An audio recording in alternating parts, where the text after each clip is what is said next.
মহারাজা, মানে হাসির কারণটা কি আমি জানতে পারি? তুমি এই ভিডিওটা দেখো। মহারাজ, আপনি শেষ বয়সে এসে এরকম খারাপ নাতি ভিডিও দেখতেছেন? বলো মন্ত্রী, তোমার এত বড় স্পর্ধা, তুমি রাজার মুখের ওপর কথা বলো? দেখো, তোমার দ্বারা কিচ্ছু হবে না। সেনাপতিকে ডেকে পাঠাও।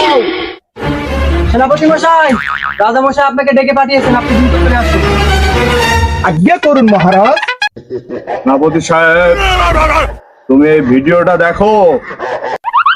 আমি এই নাচটি শিখতে চাই, বন্ধ ব্যবস্থা করো। অবশ্যই মহারাজ, আপনার আজ্ঞে হোক।